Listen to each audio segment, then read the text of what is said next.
akan semua dijalani dengan salah, nyawa wayana di sana jadi suluk gitu. Jadi suluk. Di sana jadi suluk. Di sana jadi suluk. Berarti kan ya kerja itu ternyata jangan sampai hanya menjadi kerja itu. Berarti tadi Bapak Iwan sempat nyebat gitu ya, kerja itu harus ibadah. Nah, coba balik kerja dalam konteks ibadah itu nukumaha balik. Boleh lah balik. Sedikit aja ya. Boleh. Banyak yang tidak tahu. Aman banyak yang boleh. Yang penting ini konsekuensi dalam bekerja itu satu tanggung jawab ya. Keduanya yaitu jangan sampai kita melupakan yang 5 waktu itu. Buat apa kita tahan kerja ya kan? 5 waktu itu terabaikan. Gitu. Ya. Di mana harusnya ibadah kalau gitu kan? Sementara waktu tuntutan seorang muslim kan seperti itu. Bekerja oke, ya yang 5 waktu itu harus dijalankan. Jadi udah cukup kerja kita coba kerja unggulnya justru berusaha imbang. Iya. Jadi supaya kerjanya jadi ibadah, ibadahnya lebih afdol. Gitu. Jadi berusaha imbang ya. Untuk menambahi, jadi Wow. yang namanya kita bekerja keseharian kita harus beribadah tuh kan kata Rasulullah juga kan, basahi bibirmu dengan zikir. Jadi tatkala kita diam subhanallah atau misalkan Allahu Akbar, atau misalkan kita pengen pengampunan astagfirullah, banyak hal yang dilakukan kita kesehariannya tuh dilalui selalu dengan ibadah. Yang utama kita niat dari keluarnya dari rumah, mau melangkah keluar tuh kita bismillah gitu, ingat sama Allah, segala sesuatu diniatkan dengan Allah gitu. Karena padguruni asulkum wasturuni walatakfurus, ingatlah kamu kepadaku, misalnya aku akan ingat kepadamu dan kamu jangan kufur gitu. Karena segala sesuatu yang kita lakukan pasti ada pertanggungjawabannya. Tapi apa hari umuran abinya mungkin ya bapak-bapak dari ngalamannya justru tibalik Pak, jadi sholatnya bari gawe justru Pak, jadi kan Allah gua nggak bayangkeun pagawean gitu ya, justru tibalik gitu ya, bener tuh bro, bener. Jadi tibaliknya lain gawe bari ibadah ya, tapi ibadah bari gawe ya orang banyak jika nanti. Bahkan mungkin saya dulu ngalamannya sholatnya jangan ibadah ngisi waktu luang Pak di kantor teh balik asalilah sholatnya gitu ya, sholatnya nggak aja dilila-lila, balik sholatnya mikiran pagawean gitu ya. Nah jadi nanti namanya bener mantak baluang teh gitu, benernya ada lain gawe pakai ibadah gitu, tapi ibadah bari mikiran pagawean kan, jadi nanti apa belit gitu ya. Karena kalau misalkan kita di keseharian penuh dengan zikir, banyak sholat zikir, ngaji zikir, baca tahlil, tahmid, itu kan zikir gitu. Jadi kita harus selalu harus sinkron dengan yang menciptakan kita, yang membuat kita istilahnya hidup, yang memberikan kita rezeki gitu. Karena rezeki itu bukan dari dunungan kita gitu. Tapi rezeki itu yang istilahnya benar-benar yang bisa dimakan sama kita. Itu hanya sebatas pengakuan gitu.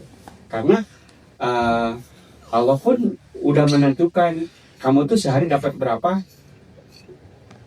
Misalkan kayak gini, gaji kita misalkan 1 juta atau misalkan 10 juta dari 1 bulan. Tapi rezeki kita mah nggak segitu. Itu mah hanya sebatas pengakuan kita. Siapa tahu di jalan tuh najong menauk orang, atau misalkan najong kecelakaan Atau pelanggar PBM, atau misalkan kita sama pengemis, atau misalkan kita banyak hal lah istilahnya yang mengurangi apa yang menjadi pendapatan kita. Nah, kita tidak sadar gitu bahwa itu adalah pengurangan yang seharusnya kita bawa ke rumah gitu. Jadi kadang-kadang ada orang mah gaji 10 juta sebulan, ayo bawa kain mangan 1,5 juta. Iya kemana 8,5 juta Pakai mancing gitu. Masa pancing kok pakai gusel. Jadi ada setor mah sakit tuh apa namanya? Itulah yang namanya bahwa kita sudah ditentukan gitu. Tapi ada juga orang teh pendapatan teh gajinya 10.000 sapoe nih. Tapi dengan Allah memberikan satu keberkahan, begitu sore ada orang yang ngasih misalkan 1 juta kan tanpa disadari gitu. Karena Allah itu maha melihat, maha tahu dengan kemampuan atau kebutuhan kita. Disitulah kita harus dekat sama Allah, dekat harus selalu ingat sama Allah bahwa segala sesuatu Allah yang maha serba maha. Iya. Ya, kadang gitunya kan daerah tadi saya lihat gitunya, ayalah gitunya. Mungkin teman-teman bapak-bapak punya teman tuh ibaratnya mah gawe unggal poe gitunya, tapi kalau waktu jam keluarga beunghar deh gitunya. Roda teh ditinggalin teh gitunya. Utang beki loba gitu. Ya, Rungsing kayaknya. Ya, rungsing gitunya. udah di RSJ sih itu teman saya. Kita dari Eta asli aya. Aya tuh. Ngeri oke nya. Ya gitu tuh. Jadi ya tadinya ternyata benar ya konsep bahwa gawe teh kudu di barangan yang ibadah teh nya supaya jiga tadi kan katingalin nama jiga nu hirup teh jiga nu ngeunah gitu nya. Gawe totoan da sebenarnya mun ningali nu kudu napi beungareun mah kuli bangunan kudu apa ya. Sok gawe kurang getol kumaha kuli bangunan. iya tenaga ke porsi ya. Agak akorsil gitu tapi dah hirup katanya saayana we tapi ditinggalin teh da sajongnya kan dibandingkeun anu ibaratna mah kerja kantoran gitu nya nepi ka nggak punya waktu buat keluarga tapi dilihat kan alasan mah kan bapak-bapak gitu nya alasan biasa saya kerja untuk keluarga tapi giliran kue libur gitu Pak amang yuk cicing mana kayak capek gitu gitu ya bapak-bapak tanya oh jam keluarga gitu untungnya budak can bisa nembal gitu budak bisa nembal nggak baca gitu ya untuk ya tadi betulnya bahwa kerja itu terus dilandasi dengan ibadah gitu karena terkait pendapatan kadang saya tuh ada satu cerita tentang ini Pak yang banyak antara harapan ya jeung kenyataan ya.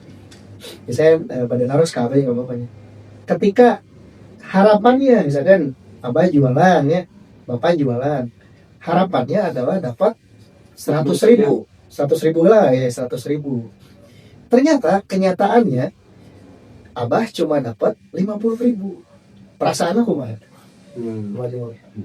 kalau misalkan hal itu kan tadi udah dijelaskan bahwa Allah itu sudah menentukan orang itu pada hari itu dapatnya sekian. Kita walaupun kita punya angka dalam secara tulisan memang benar. Nya jual bala-bala akhirnya 10 siki batinnya tenu hiji misalkan 1.000 udah jelas kan 10 itu 10.000. Nah, pibatin pas dijual betul laku semua udah jelas 10.000.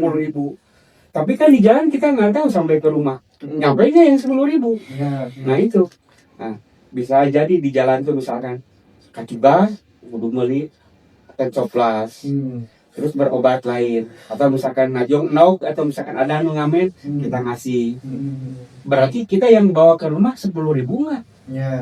Nah itu jadi kita tidak bisa untuk bisa mematok atau bisa memastikan kita akan membawa uang seperti itu gitu.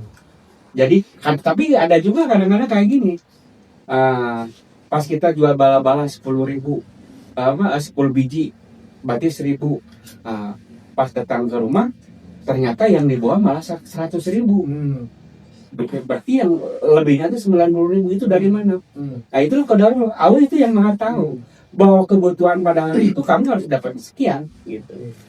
Jadi jadi teman tolong berpikir tak kultus lah ya gitu ya Pak. Jadi mau apa aja bapak mah misalkan harapan 10.000 menang 5.000 tenan naon hari mah tetapi kan aya kondisi oge nu teu narima nya.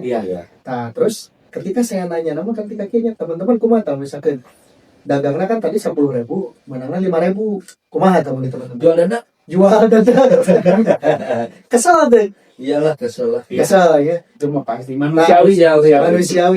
Tapi lamun dibalikan kayak dana dagang 10.000 menang 1 juta kumaha resep teh Resep. resep kan teh sesuai harapan Ya. Penting mah duit 1 juta ya nama. kan kudu nama berarti 880.000 na dipulangkeun kudu nama Pulangin ke sana. nya kasaha we kan teu sesuai harapan da aya abdi dagang leuwih teuing menang duit Ini mah mending di bawah. Udah butuh. ngelampaui harapan ngelampaui harapan soalnya gitu kan ya kan ketika banyak orang itu kan mempunyai harapan gitu ya ternyata ketika faktanya kenyataannya di luar harapan tapi kadang tak dia kata gitu ya ada yang 10.000 menang 5.000 ke kulutus kan ya ya alhamdulillah mun abah jeung bapak mah lebih menerima gitu. Tapi nu ke kulutus mana tapi giliran hayang 10.000 menang 1 juta terus 880.000 dan nanti dipulang jadi Iya. kuduna dipulang jadi Iya harusnya. ya ternyata rezeki mah resnya terus aya nu ngatur ya. Iya. Dan terkait apa mencari mendapatkan oke berarti kudu cara anu halal. Nah, emang kita ngaruh gitu. Oh iya, ngaruh. Ngaruh Kemana? sangat ngaruh sekali. Hmm. Karena kan yang namanya halal itu akan istilahnya apa? Membenahi diri sendiri. Karena kalau misalkan kita mencari barang yang halal, terus kita menapkahi dengan yang halal, insya Allah anak istri pun berpikiran, terutama dalam segi pikiran itu akan selalu positif. Tapi kalau misalkan kita maaf kata, kalau misalkan kita ada satu di situ uang riba, uang lebih, banyak yang istilahnya terjadi ketidakpuasan. Yang tadi kita harusnya mendapatkan 10.000 ternyata 5.000 ambek-ambekan, pasien gitu. Nah disitulah banyak efeknya. Tapi kalau misalkan halal, kita menerima gitu. Kadang sekarang tuh dapatnya 10.000, alhamdulillah. Teka coceng Muhammad, teka coceng pun mebes getnau, teka coceng pun akhirnya ongkos, akhirnya mangayarkeun. Nah, gitu. Tapi kan kalau misalkan pada suatu saat kita bahkan dari 5.000 malah jadi 1.000 gitu. Itu bisa terjadi. Bisa terjadi. Jadi ada juga bisa terjadi yang tadi dia sebutkan. Bisa misalkan dapat malah jadi 100.000. Karunya si bapak dagang 10 dagang bala-bala batina 1.000. Aku urang di leuwihan. Nah, Pak Iman kange di bumi. Kange anak istri. Kan banyak yang terjadi seperti itu gitu. Bahkan itu pun pernah saya alami gitu. Nah, Pak Iwan, ini kage ya putra sareng istri di bumi, ya ongkosna misalkan nambihan. Itu kan banyak terjadi dan itu Allah yang atur. Allah yang atur. Cuman uang itu tidak akan jatuh dari langit ke bumi. Tapi Allah memberikan satu orang yang menjalani rezeki itu. Jadi Allah mau ngasih di langit, ku saya diberi 80.000. Wah, Tetap ya wasilah ya. Ada wasilah jalan itu dengan orang. Jadi ikhtiar teh penting ternyata. Iya. Jadi Dan di situ pentingnya silaturahmi. silaturahmi gitu dulu. Iya.